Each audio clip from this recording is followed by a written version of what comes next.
Pozdrav svima, evo dobrodošli danas u favorite mjeseca siječnja. Ja sam ovaj video već jedan put snimala prije nekoliko dana, međutim imala sam problema sa osvjetljenjem, tako da danas ponovno snimam i nadam se da će vam se ovaj video svidjeti. Krenula bi sa stvarima koje držim u kupaonici. Šampon koji sam prošli mjesec najviše koristila, ovaj Schwarzkopf Scalp Therapy Bonacure. To je šampon koji je za kosu koja je sklona prhuti. Ne mogu reći da ovaj šampon mi je totalno riješio problem sa prhuti, jer ako imate prhut onda znate da je to problem koji vas uvijek prati i koji zapravo na neki način ne možete baš potpuno nikad izliječiti. Bar ja tako mislim. Ali ovaj šampon je bio dobar u pogledu toga što je prhut držao pod kontrolom.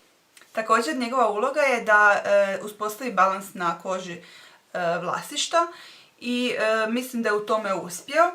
Zatim sljedeća stvar koju sam koristila u tušu je ovaj Lush Snow Fairy gel za tuširanje. To je gel za tuširanje koji je prekrasnog mirisa. Miriše poput žvakaćeg guma i bombona. Ovaj šampon je u Lushu dostupan samo tijekom božićnih blagdana i jako mi je žao što nije dostupan tijekom cijele godine. Međutim, on se dosta sporo troši, tako da vam može duže vrijeme potrajati, a svi oni koji ga koriste dobro znaju da se za božićne blagdane uglavnom dobro opskrbe sa Snow Fairyjem. Zatim sljedeći proizvod je jedan od noviteta na našem tržištu, to je Nivea In Shower regenerator za tijelo. To je zapravo mlijeko za tijelo koje se nanosi nakon što ste se istuširali. Ono se ostavi možda neku minutu na koži i nakon toga se ispere sa kože. Koža nakon njega je jako lijepa, fina, mekana i mirisna. Ovaj proizvod nažalost se dosta brzo troši. Ako uzmemo u obzir da se recimo obični lozioni za tijelo mogu recimo koristiti možda nekih mjesec, 2, 3, ovisi koliko ga koristite, ovaj se prilično brzo potroši. No, ako ste netko koji je lijen se mazati kada ste se posušili, ovo će vam biti vjerojatno zgodna zamjena. Također, jedan od proizvoda koji koristim tijekom tuširanja je ovaj Vichy 3 u 1 maska i peeling. Radi se o proizvodu koji je glinene baze, u sebi sadrži sitne granulice koje pomažu kod pilingiranja kože, oslanjivanja mrtvih stanica kože. Jako dobro obavi svoj posao. Ja bih ga jako preporučila curama koji imaju masnu i mješovitu kožu. Meni je to jednostavno postao nezamjenjiv proizvod. Zatim dvije kreme koje koristim u zadnjih mjesec dana najviše su dnevna krema Nux Nirvnest Light Emulzija, koja je odlična za masnu kožu, zapravo i masnu i mješovitu kožu. Vrlo je lagana, vrlo hidratantna, nema alkohola u svom sadržaju i dosta lijepo se ponaša recimo u kombinaciji sa puderima i sa drugim proizvodima za lice. Druga krema je ova noćna krema od Vichyja, to je Aqualia Thermal Spa Effect.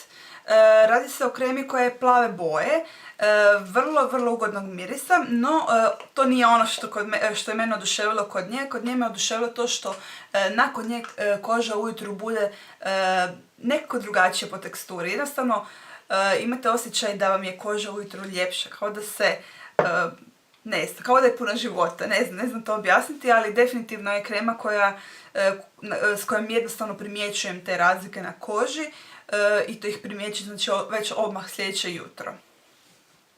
Zatim proizvodi za usne. Najviše sam koristila i prošli i zapravo i pretprošli mjesec ovaj Cicaplast balzam za usne. To je balzam za usne koji služi za obnovu usana. Jako je gust, prilično je hidratantan na usnama, međutim s njim ćete odmah recimo sljedeće jutro primijetiti razliku na usnicama i to je još jedan od razloga zašto sam ga uključila u favorite ovoga mjeseca. Zatim, kada su usne u dobrom stanju, onda ćete poželjeti koristiti ruž poput ovoga Wet n Wild Cinnamon Spice-a. On je nešto gušće i tvrđe teksture i on će pokazati na usnicama ukoliko su recimo suhe. Ukoliko vam usnice su u normalnom stanju, on je fenomenalan ruž koji se odlično drži na usnama, znači dugotrajan je, jako lijepo izgleda, jako se lijepo slaže sa sa različitim make-up lookovima, znači sa nekim jednostavnim make-up lookovima ili sa nekim malo jačim make-up lookovima.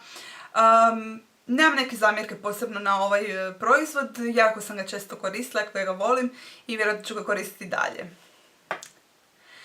Drugi ruž koji koristim zapravo cijeli prošli mjesec na nekoj dnevnoj bazi, a i prije toga je ovaj Yves Saint Laurent ruž Volupte Shine broj 8. Nijansa je nekako roskasta, ja ga trenutno imam na usnicama.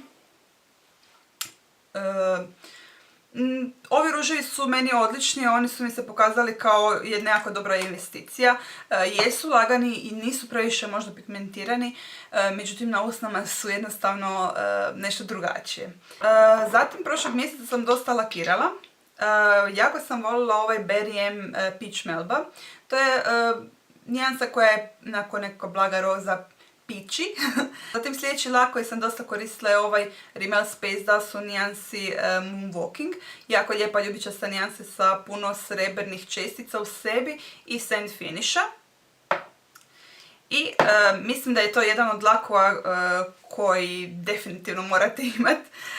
To je ovaj Golden Rose Carnival u nijansi broj 1. Radi se o različitim šljokicama bijele boje, znači neke su tanke, okruglaste, heksagon, koje odlično izgledaju preko svakog laka. Jednostavno svaki lak napravio jednostavno drugačiji.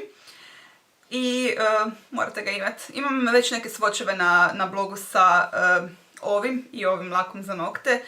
Mislim da ste ga možda već vidjeli.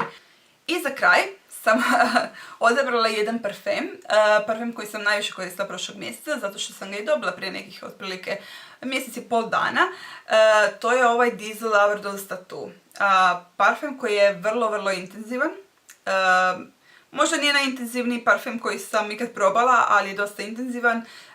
Pomalo slatkast, ali nije onaj jedan od onih klasičnih slatkastih parfema. Jako se dugo traje na koži.